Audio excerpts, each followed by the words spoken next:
What if the Roman Empire discovered America?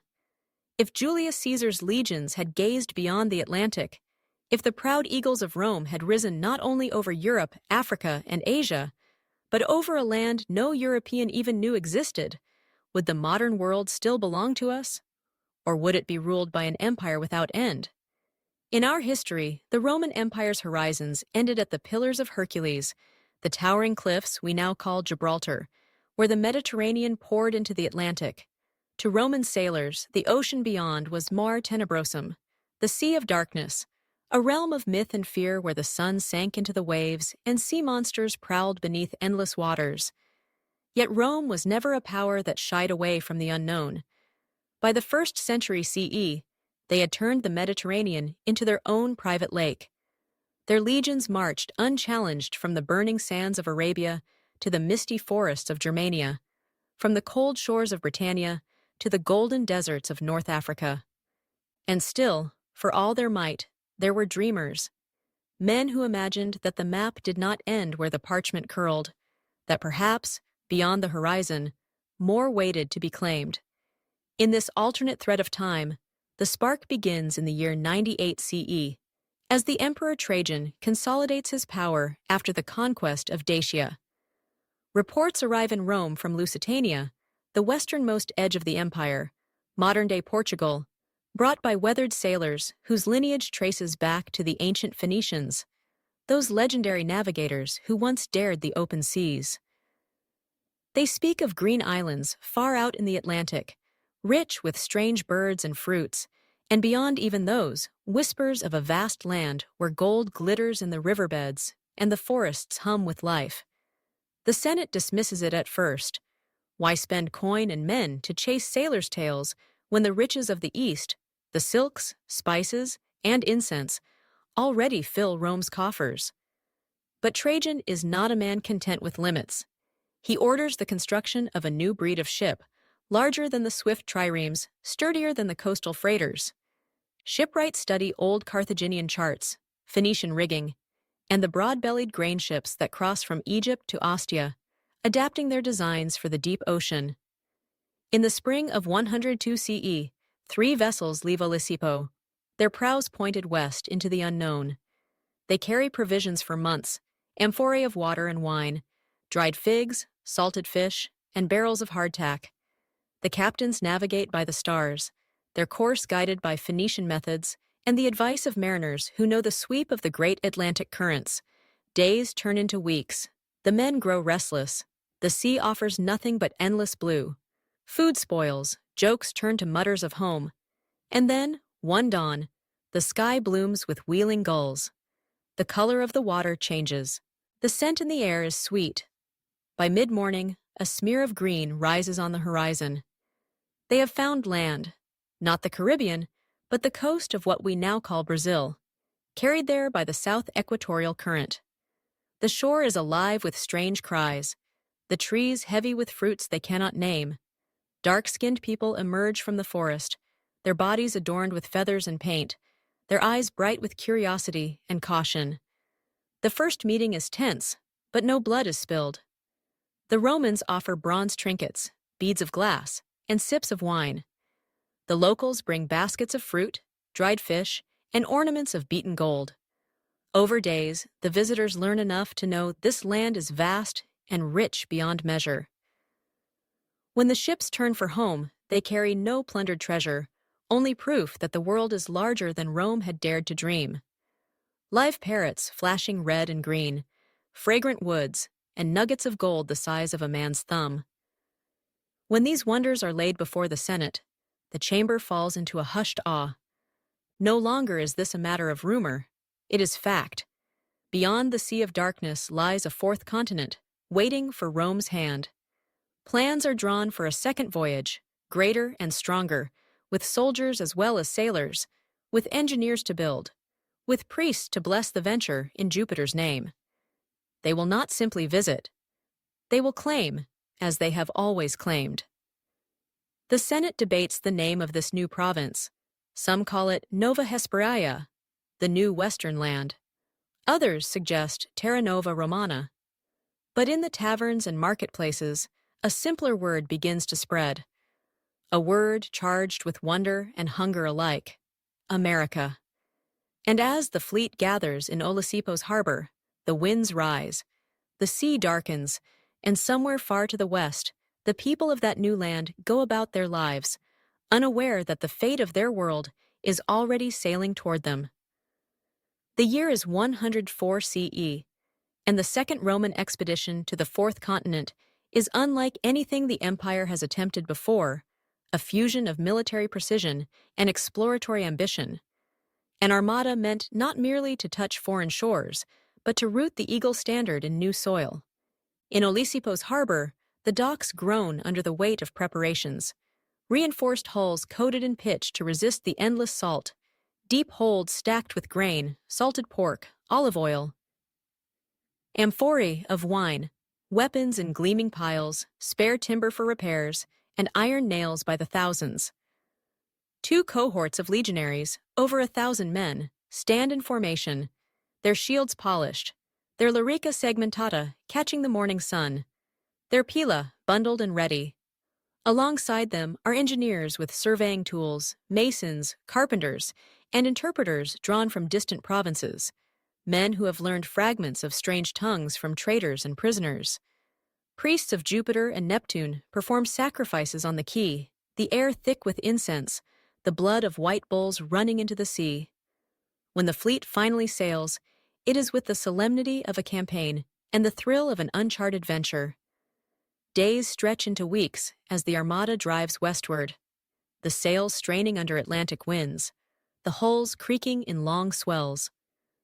The legionaries drill on deck to keep their strength, while the officers pore over charts, marking the sweep of currents and the pattern of stars.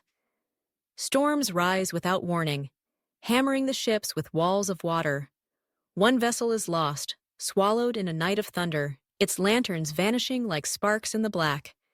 Yet the survivors press on, driven by orders, by the promise of gold, and by the restless hunger that built Rome's dominion. At last, the green coast rises again, the same shores first glimpsed by Trajan's pioneers, but now approached with a different purpose. This time, the Romans land in force, shields locked, the aquilifer carrying the eagle high as a symbol not of curiosity, but of dominion. The local people, wary after the previous visit, yet intrigued by the strange visitor's return, watch from the tree line, their bodies painted, their warriors armed with bows, spears, and clubs of stone and hardwood. The first encounter is cautious. Gifts are exchanged, though now the Romans bring more than trinkets. They bring iron knives, bronze mirrors, and cloth dyed in imperial purple, tokens meant to awe and bind. Through gestures and patient mimicry, a fragile understanding emerges. Scouts move inland, mapping rivers and forests, noting the abundance of game, the fertile soil, and, always, the glint of gold in the ornaments worn by chiefs and shamans. But where gold exists, Roman ambition follows, and soon the tone of the expedition shifts. A small fort is raised on a hill near the coast, a wooden palisade enclosing barracks, a storehouse, and a shrine to Jupiter Optimus Maximus. The locals help at first, curious about the strange construction, but suspicion grows as the walls rise, and the Romans begin to demand rather than request. A dispute over trade, bronze blades for gold ornaments, escalates into a skirmish, arrows hissing from the tree line, a Roman sentry falling with a shaft in his throat. The cohort responds with disciplined violence, advancing into studo formation, shields locked, pila flying, scattering warriors unused to such precision. The clash is brief but bloody, and when it ends, the forest edge is littered with the dead and wounded. Word spreads quickly along the coast. The strangers are not mere traders, they are conquerors. Yet the Romans see it differently. They believe they have established authority, that fear will open the way for alliance, tribute, and the spread of their law. Messengers are sent back to the fleet to report to the commander, a veteran of the Dacian Wars named Marcus Aelius Varro, that the land is rich but the people stubborn. Varro understands at once that this is no mere outpost mission. It will be a war of integration, as Gaul and Britannia had been. A process of breaking resistance, planting colonies, and binding new subjects to the empire. He orders the fort reinforced and patrols extended inland, seeking the source of the gold. But beyond the coastal villages lie tribes that have not yet seen the Romans, tribes whose numbers and organization the legions have yet to test. And even as Rome's eagle flutters over the palisade in the Atlantic wind, smoke signals rise in the distance, carrying a warning from village to village that a new power has come from the sea, and it will not leave. The first inland push begins under a relentless sun, the dense air thick with the smell of damp earth, and flowers so pungent they cling to the senses. The forest ahead, a wall of green that swallows sound and light. Marcus alias Varro leads 2 cohorts upriver, their shields slung on their backs, their armor already hot with sweat, their sandals sinking into the spongy ground. Canoes carved from single tree trunks carry supplies along the winding brown water, rowed by oarsmen from the coastal allies the Romans have managed to secure through trade and intimidation. The deeper they go, the more the land seems to close around them. Vines hang like ropes, insects drone in endless swarms, and the canopy turns the day into a dim green twilight. Scouts report that the villages ahead are larger, more organized, with palisades of their own, and warriors who carry themselves not as startled fishermen, but as seasoned fighters. The first of these fortified settlements stands on a rise above the river, its walls woven from thick logs and mud, its defenders painted in black and red, their faces masked in feathers and bone. Varro, schooled in the long grind of Roman conquest, sends envoys under a white cloth, offering alliance, trade, and the protection of Rome in exchange for gold and loyalty. The reply comes in the form of arrows, loosed from the walls without a word.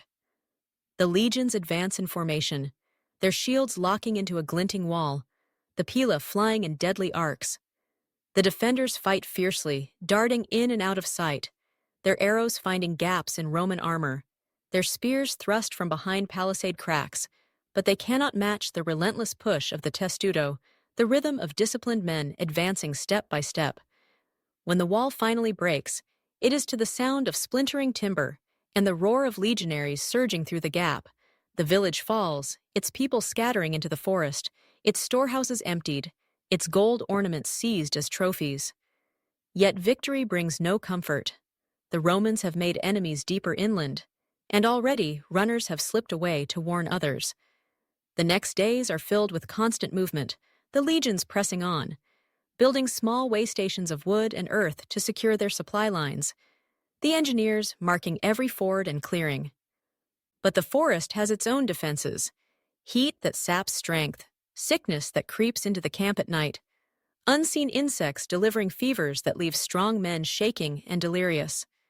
A week into the march, Varro loses nearly 30 men to a sickness the physicians cannot name, their bodies burned on pyres to keep the pestilence from spreading. Morale wavers, though discipline holds. Then comes the first sign of a coordinated enemy: smoke on 3 sides, drums in the distance, and sudden attacks on the rearguard and supply boats. The attackers melt away before the legions can form ranks, but their intent is clear. They will harry, not confront, bleeding the Romans with 100 cuts. Varro responds with the tactics of the frontier, sending small detachments into the forest under his most trusted centurions, men skilled in moving silently to strike at the attackers' camps. Some return with prisoners who speak of a great gathering of tribes upriver, a council where warriors from many lands will meet to decide how to face the invaders. To Varro, this is both a threat and an opportunity. A threat because the enemy may unite into a force large enough to challenge the legions, an opportunity because crushing such a gathering would break resistance in one stroke. He orders the fleet to bring up more supplies, sends messages back to the coastal fort for reinforcements, and begins the slow, deliberate march toward the place the prisoners have named, a broad plain beside a great bend in the river where the tribes will meet. The forest, however, is not finished with its trials, and each step deeper into the continent feels less like conquest and more like walking into the jaws of a trap. The march toward the great river bend is a slow grind through a land that resists every step, the forest closing in like a living wall, the air thick and wet as though the men are walking through breath itself. every sound carrying strange echoes of unseen movement. Arcus, alias Varro, drives his cohorts forward with the precision of a man who knows time is both his ally and his enemy. For the longer he waits, the more united the tribes may become. Yet the deeper he pushes, the more the unfamiliar terrain gnaws at discipline and strength. At last, after days of hacking through vines and wading through streams, the forest parts to reveal a broad clearing where the river curves in a sweeping arc, its banks wide and open, the water shining like bronze under the midday sun. Across the plain, smoke rises from dozens of campfires, the banners of different tribes fluttering in the wind, feathered standards, painted hides, carved poles topped with animal skulls. Warriors stand in clusters, their bodies painted in brilliant reds, blacks, and whites, their weapons gleaming with obsidian and polished wood. Varro surveys the scene and sees not scattered villages, but a single army in the making. He wastes no time, ordering his engineers to establish a fortified camp on a small rise near the tree line, driving stakes into the ground, digging a ditch, raising palisades, the discipline of Rome transforming raw earth into a bastion in hours. Scouts report that the enemy has gathered in the thousands, a mix of warriors from the coast and deep inland, their numbers swelling by the hour as canoes arrive along the river. The council, it seems, has shifted purpose. No longer merely a meeting, it is now a call to arms, a war assembly born in direct answer to Rome's advance. At dawn on the third day, the tribes make their move, advancing across the plain in waves, drums pounding, voices raised in chants that echo off the riverbank. Varro forms his cohorts in deep ranks, the first line kneeling behind their scuta, the second ready with pila, the third with swords drawn. The charge crashes against the Roman wall, arrows and spears rattling off shields, a few finding their mark in the gaps. The pila fly in unison, heavy shafts tipped with iron, punching through shields and armor, breaking the momentum of the front ranks. Then the legions surge forward, gladii flashing, driving the attackers back step by step. The tribes counter with flanking maneuvers, trying to encircle the Romans, but the fortified camp anchors the line, and reserves rush to seal the gaps. For hours the battle sways, the ground churned to mud by trampling feet, the air thick with sweat, smoke, and the copper tang of blood. The tribes fight with ferocity, darting in with quick strikes, retreating before the disciplined Roman formations can trap them. But the steady push of shields and the ruthless efficiency of the gladius begin to take their toll. By afternoon, the plain is littered with the fallen, and the survivors withdraw toward the river, using canoes to escape under a hail of Roman missiles. Varro does not order pursuit. He knows the forest will swallow his men, and victory has already been claimed. The camp celebrates in measured fashion, tending to the wounded, counting the dead, stripping the field of enemy weapons and ornaments. Yet Varro cannot ignore the truth beneath the triumph. This was only the first great test, and the tribes will learn from it. They will return, perhaps more numerous, perhaps with tactics to counter the rigid Roman advance. Still, the psychological blow has been dealt. Rome has stood against the united warriors of a new world and held the field. That night, under the flicker of torches, Varro dictates reports to be sent back to the coastal fort and across the sea to Emperor Trajan himself, describing fertile lands, rich rivers, and the potential for gold and tribute beyond imagination. But as the scribes write, the distant sound of drums rises again from the far side of the river, steady and deliberate, a reminder that the heart of this land has not yet been taken, and that the next blow may fall where Rome least expects it.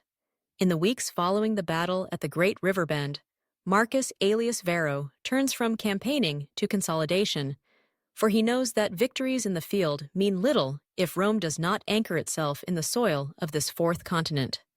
The first step is to expand the coastal fort into a true settlement, a colonia worthy of the empire, its streets laid in the grid pattern of Roman engineering, its walls of timber and packed earth crowned with watchtowers, its forum a space of bare ground now but destined in Varro's mind to host statues of emperors yet unborn. Civilians arrive with the supply ships, merchants eager for new markets, craftsmen seeking opportunity, freedmen offered land in exchange for service. They bring with them the habits of Rome, oil lamps casting warm light in the dark, amphorae of wine and olives, bronze coins stamped with Trajan's face changing hands in the open-air stalls. The settlement becomes both a bastion and a beacon, a place where Roman law is proclaimed in the shadow of a wooden rostrum, where contracts are signed in wax and sealed in the names of gods the locals have never heard.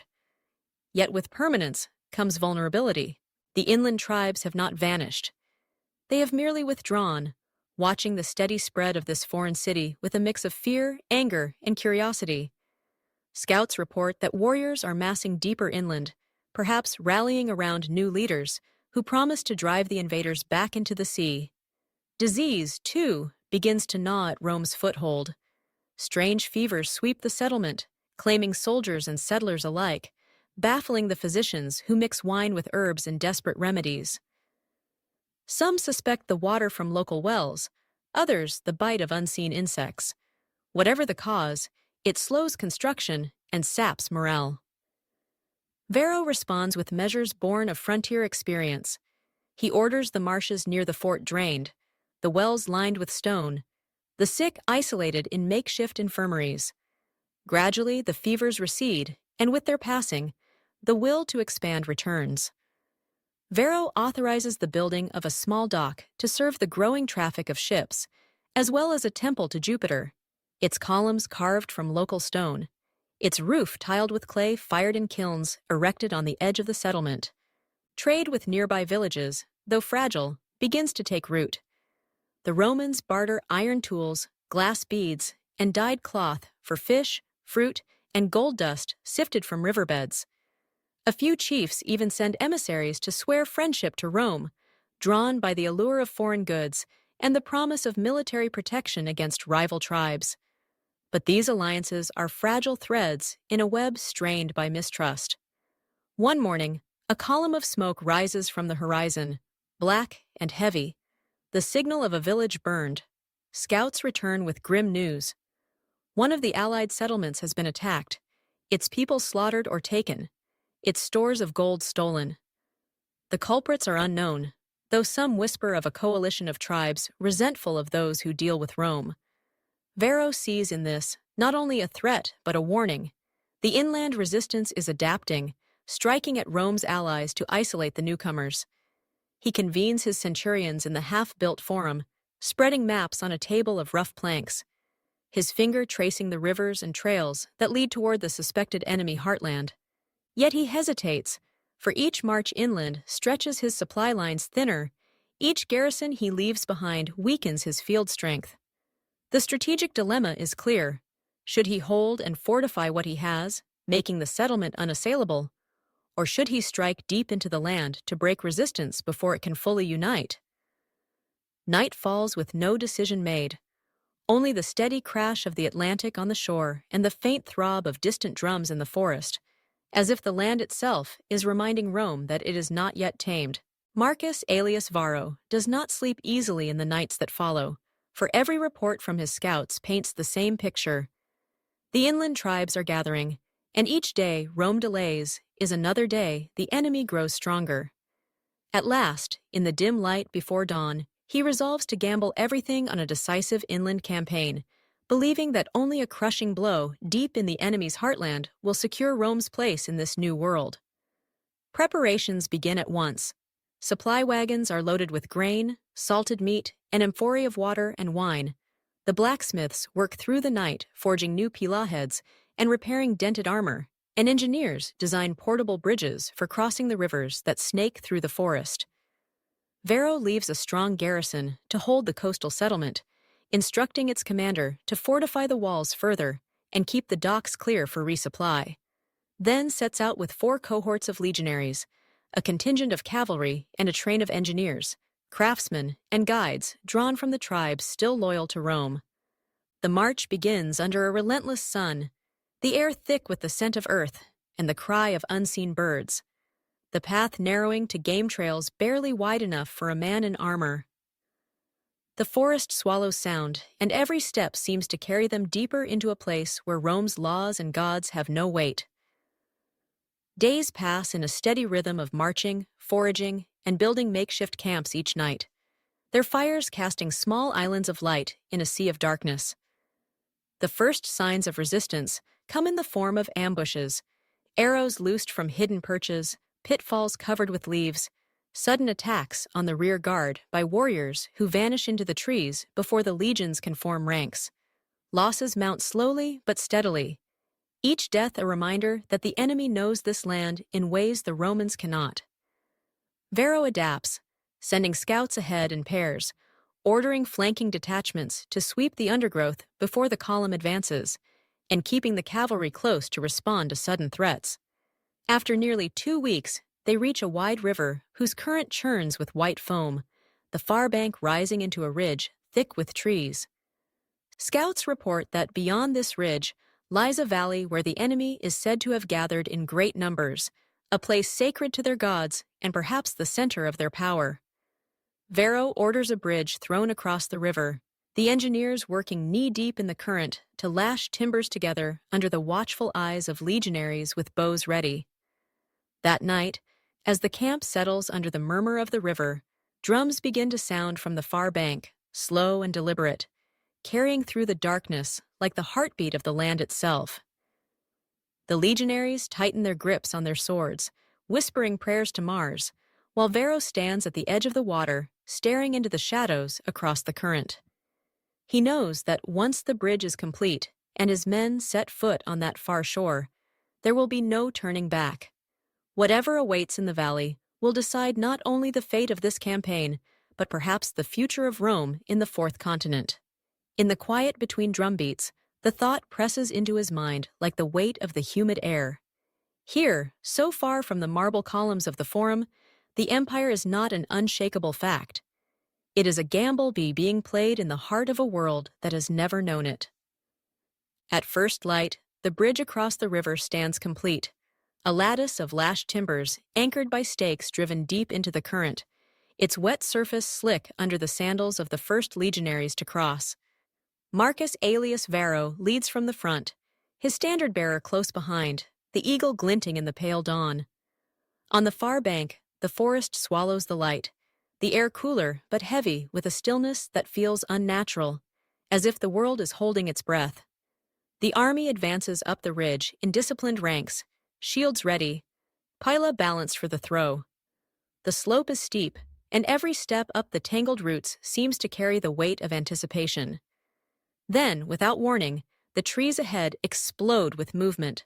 Warriors erupt from the undergrowth, painted in black and red, their war cries rising like the roar of surf.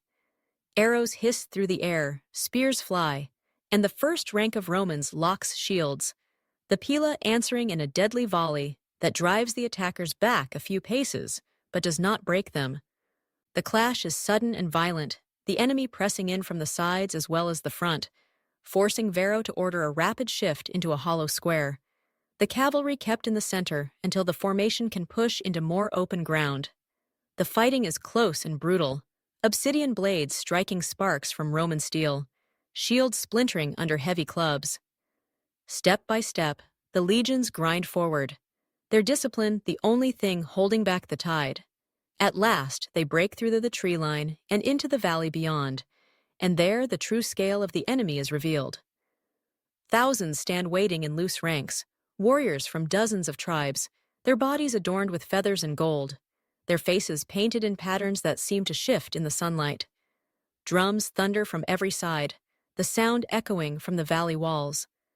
Varro wastes no time, ordering the cohorts into a defensive line anchored on a low hill. Archers and artillery quickly deployed from the supply train. The enemy surges forward in waves, their speed and agility making them hard targets. But the Roman archers loose volleys with grim precision, and the Scorpions hurl bolts that punch through shields and flesh alike. The first wave falters, but the second and third come on without pause, hurling spears from a distance before rushing to close combat. The line bends but does not break, centurions shouting commands above the din, the eagle standard swaying as the bearer shifts to avoid the press of bodies. Hours pass in a blur of heat, blood, and steel, the ground underfoot turning slick with mud and worse. At midday, Varro signals the cavalry, who charge from the center, bursting through a gap in the enemy line and cutting deep before wheeling back to the Roman flank. The maneuver buys breathing room, but the tribes are relentless, their sheer numbers forcing the legions to fight at the very limit of endurance. As the sun begins to sink, the enemy finally withdraws beyond bowshot, leaving the field strewn with the dead and dying. The Romans stand bloodied but unbroken, their armor dented, their shields scarred, their ranks thinned. Varro knows this is not a final victory. The tribes have tested his army and will return, perhaps under cover of night, perhaps in greater force. Yet the valley is his for now, and he orders the construction of a fortified camp on the hill, the engineers working by torchlight, while sentries keep watch on the dark forest beyond. Somewhere out there, in the gathering shadows, the surviving tribal leaders are meeting, speaking in low voices about what they have seen, and deciding how to strike next.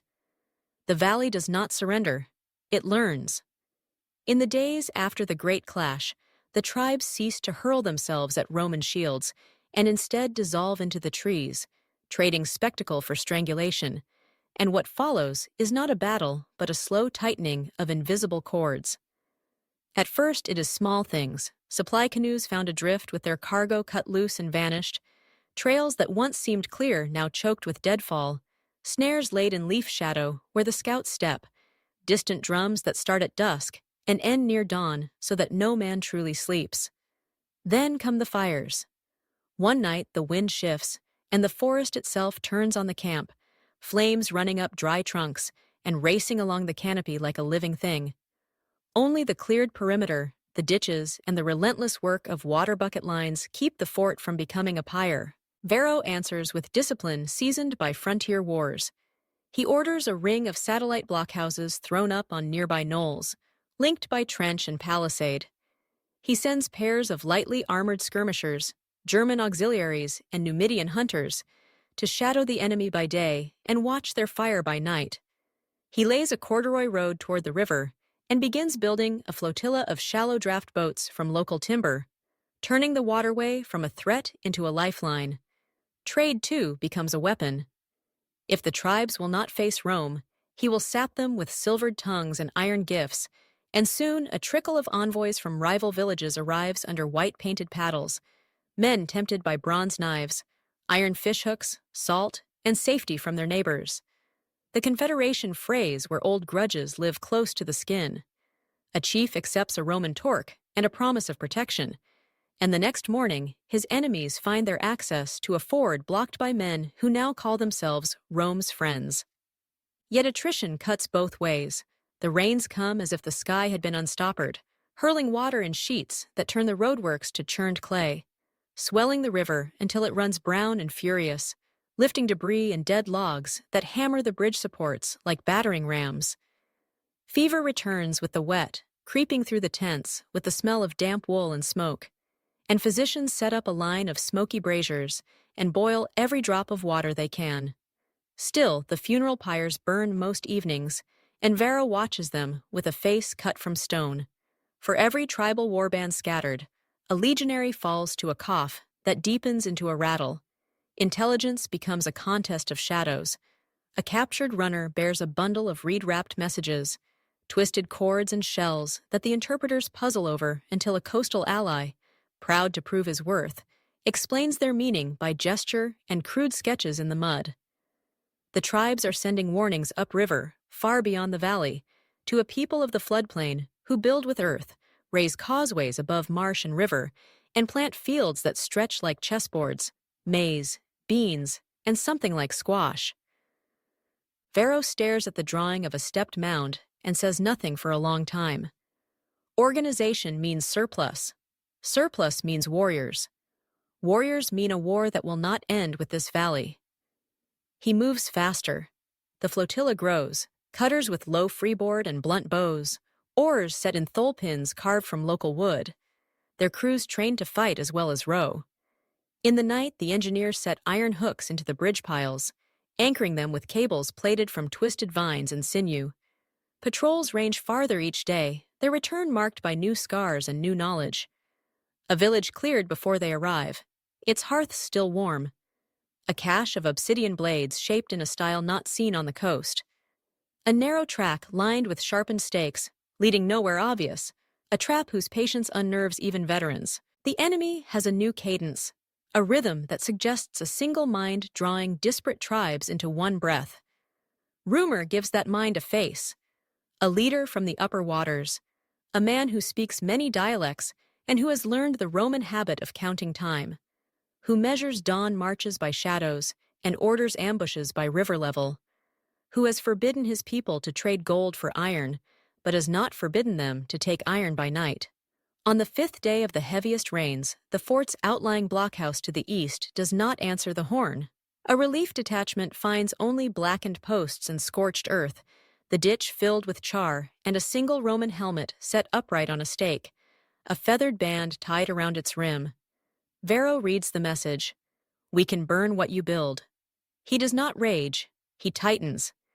He pulls the satellites closer, doubles the watches, divides the cohorts into rotating thirds so that no man spends more than 2 nights in the wall towers, and he sends a fast courier downriver to the coast with a single slate. More men, more nails, more pitch. Quick! When the courier returns, soaked and hollow-eyed, he brings word that the sea lanes have grown dangerous. Canoes with firepots have drifted at night among the outer anchorage, turning a grain ship into a torch before the garrison trireme could cut her loose. The war has reached the ocean. That evening, as the men eat in silence, the rain tails off and a breathless stillness pools over the valley. The river hisses softly, swollen and opaque. On the far bank, along the thin line of ridge, where the trees silhouette the last light, small gleams begin to wink into life. 1, 5, a dozen, then scores of steady flames, not drifting like will-o-wisps, but ordered, fixed, communicating.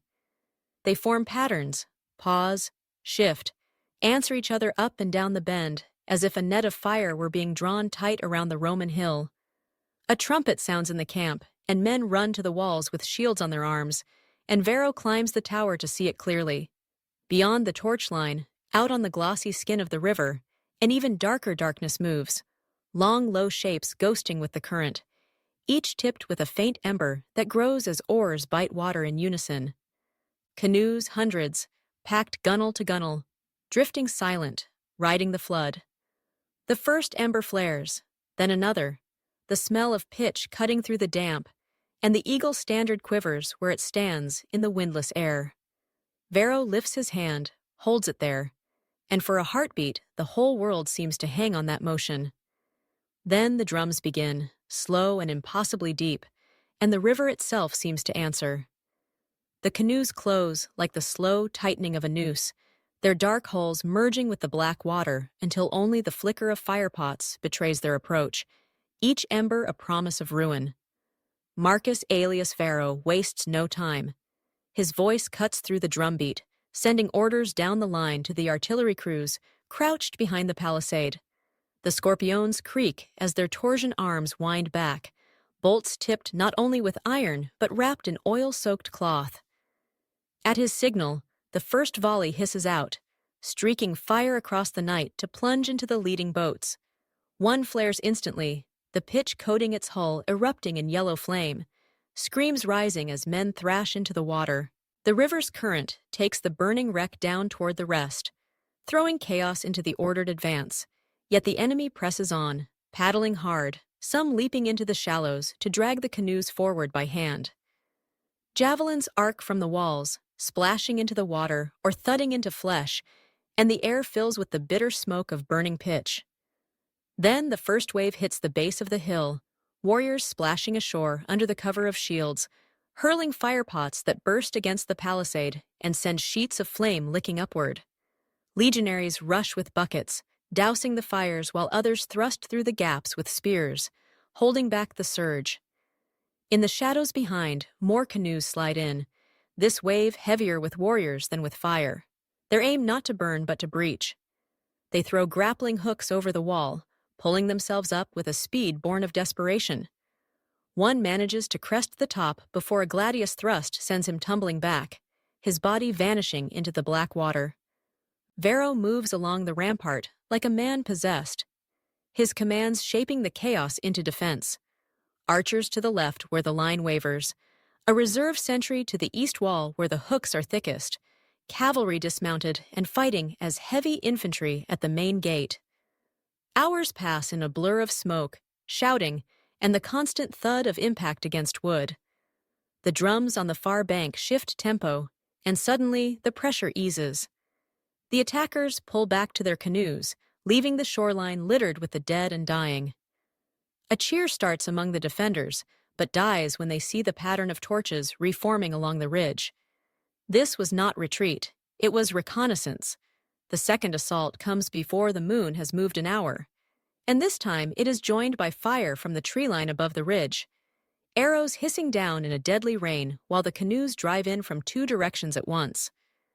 The defenders duck behind shields, the palisade bristling with shafts, and Vero feels the sting of one grazing his cheek as he leans to shout over the din. Once more the walls hold, but the cost is mounting. Too many wounded to man every section at full strength, too many gaps in the supply of water and ammunition. Dawn finds the river choked with wrecks, the smell of burnt pitch clinging to every breath, and the field below the walls strewn with bodies the enemy makes no move to recover. Scouts report that the main tribal host has shifted upriver, perhaps to cut off reinforcements from the coast, leaving a screen of smaller bands to keep the fort pinned. Vero knows the pattern. He has seen it in Dacia, in Pannonia, in the wild hills of Britannia. This is the opening of a siege, not meant to starve the Romans into surrender, but to hold them in place until a killing blow can be delivered, where they are weakest. He calls his centurions to the command tent, spreading a rough map scratched into a plank with charcoal. The choice is brutal: stay and risk being surrounded entirely, or break out, abandoning the valley and perhaps the foothold Rome has bled so dearly to hold. The younger officers urge a breakout, the veterans counsel caution, and Vero listens without betraying his thoughts. Outside, the sun rises over a river still gleaming with the embers of the night's battle, and in that light, the enemy torches on the ridge seem fewer, but more deliberate, as if the tribes are drawing them into the next move of a game they began long before the Romans ever set foot on this shore. Marcus Aelius Vero does not choose quickly, for he knows that in the fourth continent, every decision carries the weight of two worlds. For a full day, he walks the length of the palisade, speaking to sentries, watching the river, measuring the rhythm of the enemy's signals. By nightfall, he has decided there will be no retreat. To abandon the valley is to confess weakness, and weakness is blood in the water. Instead, he will turn the siege against the besiegers. Orders ripple through the camp. The engineers are to strengthen the gates with layered timber and iron bracing. The artillery crews to fashion bolts with heavier heads for smashing canoes. The carpenters to build mantlets that can be rolled to the walls for cover against arrow fire. Every able man not on guard duty works by torchlight, the ring of hammers and the rasp of saws mingling with the distant drums. At dawn, the first counterstroke begins. A flotilla of Rome's shallow draft cutters, hidden upriver during the night, sweeps down with the current, their oars biting in perfect unison. They fall upon an enemy mooring ground, cutting loose canoes and setting them ablaze before vanishing into a side channel. By the time the tribes respond, half their upriver boats are drifting as charred skeletons toward the sea. That same day, Vero sends 2 cohorts out through the east gate under cover of a feigned skirmish at the north wall. The enemy, drawn to the noise, misses the silent departure into the forest.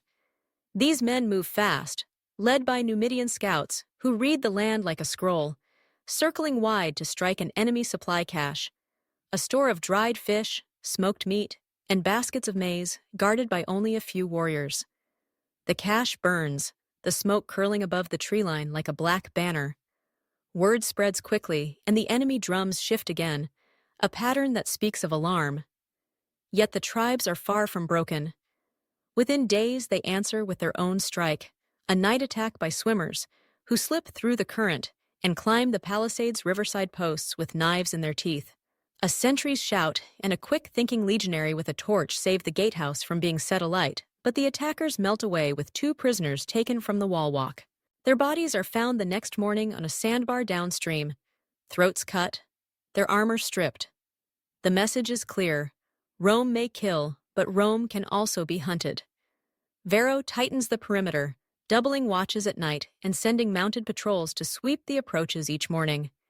Yet he knows this is not sustainable. His men are weary, their faces drawn, their tempers short. Supplies from the coast arrive less frequently, each convoy a battle of its own to run the gauntlet of ambush along river and trail. When a grain barge finally docks, it carries news as heavy as the sacks it bears. The coastal settlement itself is under threat, with hostile canoes sighted in the harbor and allied villages refusing to send food for fear of reprisals. The war is no longer confined to the valley. It is spilling like floodwater into every Roman-held point on the 4th continent. Still, Varro refuses to yield. He sends a fast rider downriver with sealed orders for reinforcements, and another to carry word to Trajan himself, telling the emperor of the scale of resistance and the necessity of a larger force if Rome truly means to claim this land.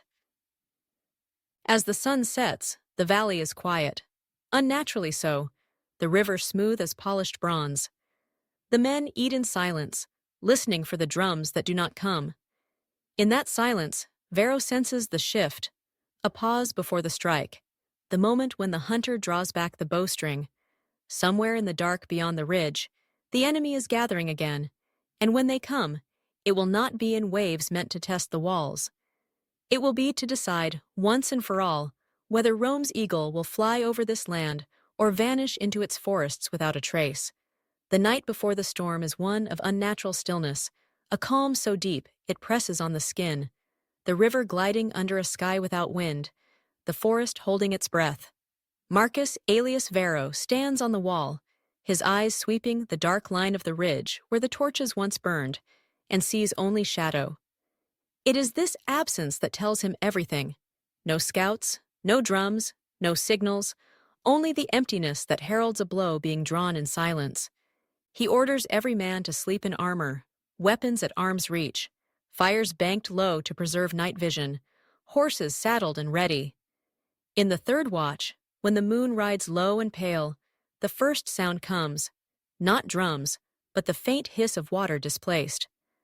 Varro leans over the palisade and sees shapes sliding in the current, rafts lashed from logs, low and wide, bearing not fire, but warriors crouched beneath hides stretched to shield them from arrows. Behind them, more movement. Canoes in such number, they seem to cover the river, their paddles dipping in perfect unison. Then, from the forest side comes the answering strike. A wall of sound, the war cries of hundreds pouring from the tree line, accompanied by the rapid beat of feet on packed earth. The enemy hits from both directions at once, river and land, a pincer meant to choke the life from the fort in a single night.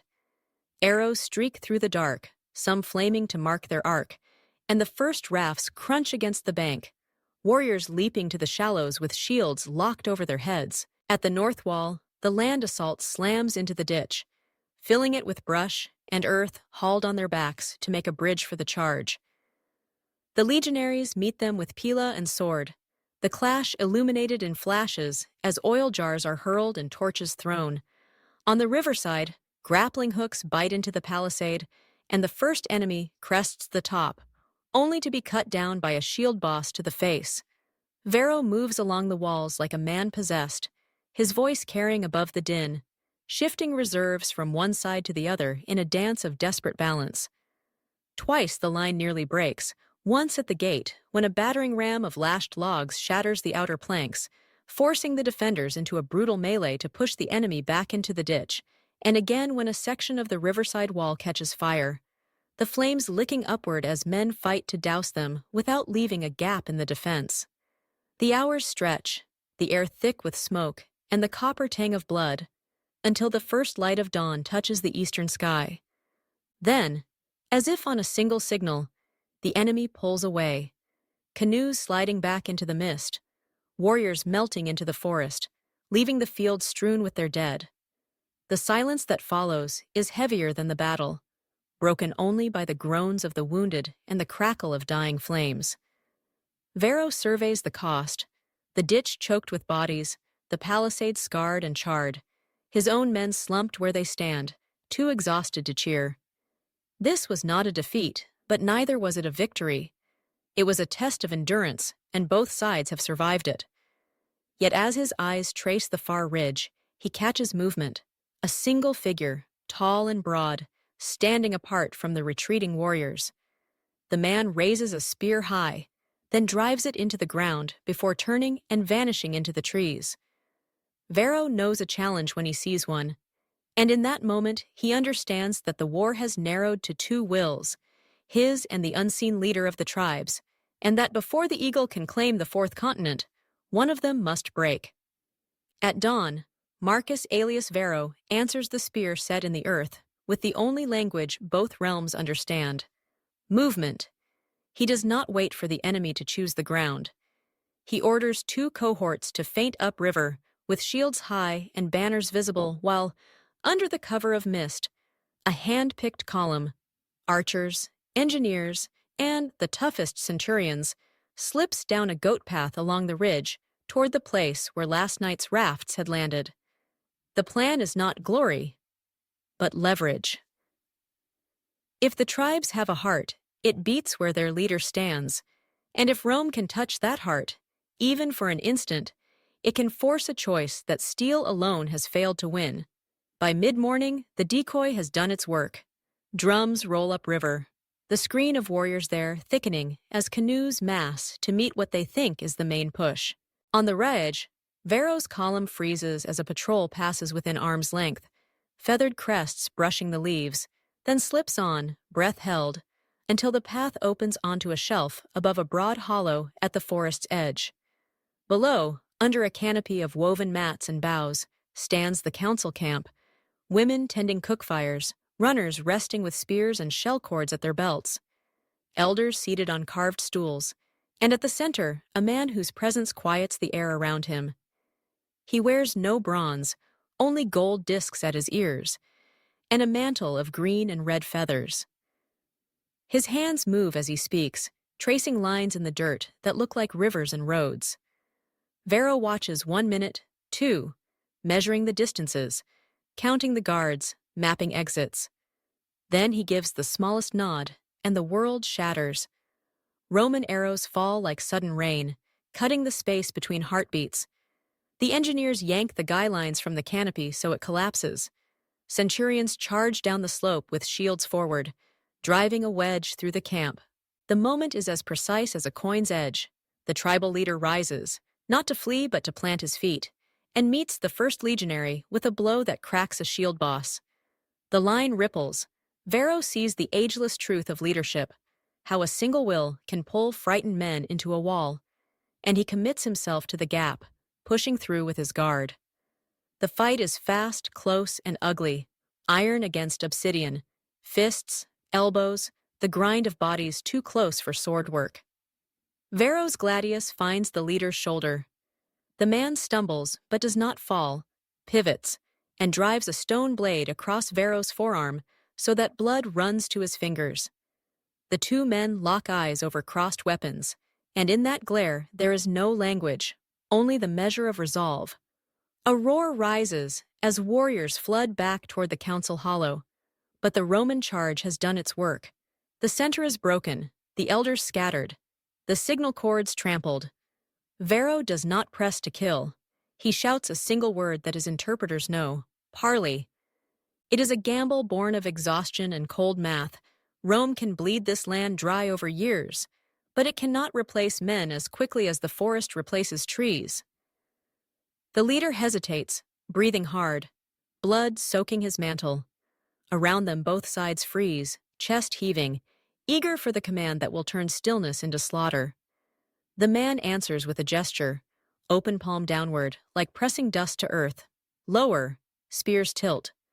The parley happens where the canopy fell, atop the map the leader had drawn.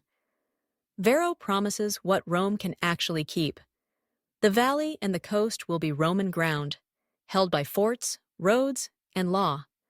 Upriver lands will remain under their own chiefs, with tribute measured in goods, not slaves.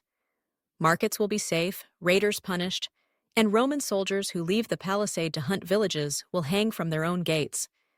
In return, the leader demands what his people need to live with conquerors at their doorstep: iron for tools as well as war, salt, healers for fever seasons, and an oath, sealed by blood and witnessed by both gods, that Rome will not burn fields to ash.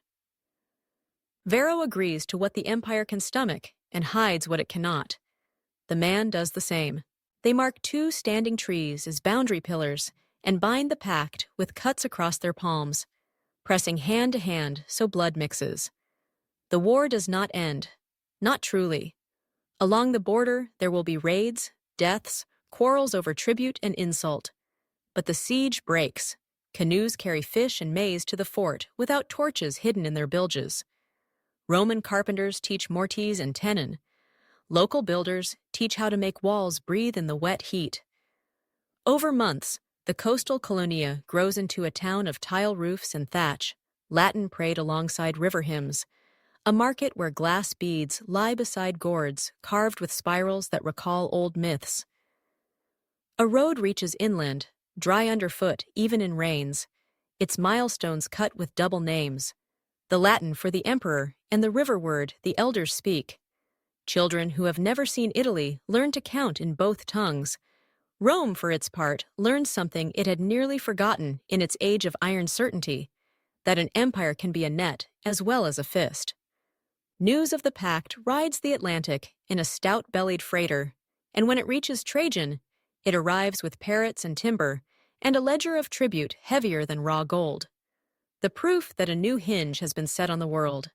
Decades later, long after Varro's scars have turned white, a marble altar in the coastal forum bears a relief of 2 hands clasped over a river, the eagle and a feathered mantle carved side by side. Traders cross the ocean seasonally, carrying beans that brew a bitter drink, woods that scent Roman villas, and seeds that will one day change diets on both shores. When the Antonine Plague comes generations later, it rides ships like a ghost and rips through both worlds. Cruel proof that exchange runs not only on goods, but on grief.